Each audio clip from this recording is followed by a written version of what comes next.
स्वामी श्री वल्लभाचार्य जी महाराज ठाकुर जी के सेवा पूजा के बड़े अनुरागी। देखो, कोई नामानुरागी होता है, कोई धामानुरागी होता है, कोई लीलानुरागी होता है, कोई रूपानुरागी होता है, तो और कोई ऐसे भी होते हैं कि सबके अनुरागी होते हैं, लेकिन किसी एक में विशेष उनका मन उलझता ज्यादा रहता है, स्वाभाविक है। तो श्रीमद् वल्लभाचार्य जी महाराज रूपानुरागी हैं। हिय में स्वरूप सेवा करी अनुराग भरे, ढरे और जीवनी को दीजिए, जीवनी को दीजिए। ये में स्वरूप, हृदय में जो स्वरूप बसा हुआ है, उस स्वरूप को मानसिक सेवा करके बड़े आनंदित होते हैं श्री वल्लभाचार्य जी महाराज। सेवा करी अनुराग भरे, ढरे और जीवनी को, और जीवों पर ढरे माने अनुग्रह करने के लिए निश्चय किए। यह सोचा कि जीवों के जीवन है ठाकुर जी की सेवा पूजा, यह प्रदान करना चाहिए। जब संत महापुरुष अनुग्रह करते हैं तब भगवान की विशेष सेवा में अनुरक्ति होती है। देखो, सेवा अनुराग पूर्वक होना चाहिए, भजन प्रेम पूर्वक ही होना चाहिए। एक सेठ जी ने मंदिर बनवाया। तब पूर्व समय में सेठ लोग ही मंदिर बनवाते थे, राजा मंदिर बनवाते थे, पुजारी रखते थे। तो सेठ जी ने मंदिर बनवाया, एक अनुरागी को पुजारी जी के रूप में रखा और यह कहा कि पुजारी जी, आपको जो मन भावे, जो ठाकुर जी को अच्छा लगे, खूब भोग लगाए, खूब बढ़िया पूजा कीजिएगा, खर्चा की चिंता मत कीजिएगा। अच्छा ठीक है। पुजारी थे बड़े अनुरागी।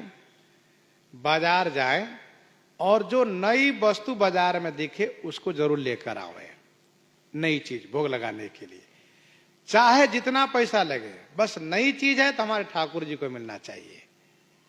नित्य बाजार जाए। एक दिन बाजार में गए तो खरबूजा उनको दिखाई दिया, बढ़िया खरबूजा बना दूंगा। तब इन्होंने कहा, 16 आना क्या, मैं 10 रुपया दूंगा। क्या बात करते हो, मैं ठाकुर जी के लिए ले जाऊंगा। तुम अपने बाल को 100 रुपया दे करके रख दिए।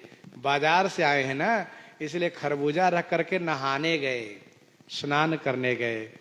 ठाकुर जी को नहीं रहा गया, मेरे लिए इतना पैसा लगा खरबूजा लाया है, ये उठा लिए, लेकर अपने पास रख लिए और हृदय में चिपका लिए। आहा, बड़ा बढ़िया खरबूजा है। और खरबूजा खुशबू भी बड़ी अच्छी है, सुगंध है, फिर क्या कहना है। खरबूजा कमरे में रख दीजिए, पता चलेगा हाँ खरबूजा है, यहाँ पर खरबूजा है, कटहल, उसकी खुशबू ऐसी होती है। फिर तो पुजारी जी नहा कर आए, देखा खरबूजा गायब। अरे कौन ले लिया? सब तरफ खोज गए, मिले ही नहीं। बहुत परेशान हुए, मन में बड़े दुखी हुए कि बताओ, इतना पैसा भी लगाया, भगवान को भोग भी नहीं लगा। चलता हूं, ठाकुर जी को लाना दूंगा, बताइए आप ध्यान ही रख सकते, बताइए मेरा खरबूजा कौन उठा ले गया? आपके लिए लाया था। फिर तो मंदिर खोल के देखा तो खरबूजा की खुशबू और हाथ में खरबूजा हृदय से लगा हुआ। धन्य हो गए पुजारी जी। प्रणाम किया और पूछा कि बताइए, थोड़ी प्रतीक्षा नहीं कर सकते थे आप? ठाकुर जी ने कहा, इतना पैसा लगा के लाए थे आप, मेरा मन नहीं माना, हमने सोचा तुरंत लाओ, कम से देखूं तो खरबूजा है ये। अच्छा लाइए, दीजिए, अमनिया करूंगा तब तो पाइएगा। हाँ अमनिया करो। पुजारी जी अमनिया किए, ठाकुर जी बढ़िया भोग लगाए और फिर पुजारी जी ने वह खरबूजा प्रसाद सेठ को दिया। सेठ जब प्रसाद को लिया, पुजारी जी का नियम था कि पहला प्रसाद सेठ जी को देना। सेठ जी बड़े अनुरागी थे। संसार में आज ही बहुत ऐसे सेठ लोग होते, बड़े अनुरागी होते, ठीक समय से पूजा करना, न कर पावे तो ऐसे अनुरागी को ढूंढना। तो सेठ जी ने प्रसादी को लिया तो कहा, पुजारी जी आज तक ऐसा स्वाद नहीं मिला था जो स्वाद आज मिला। ये बताओ कितने में लाए थे और ऐसा खरबूजा कहाँ मिलता है? कहा, सेठ जी एक ही खरबूजा था उसके पास, न जाने कहां से लाया था।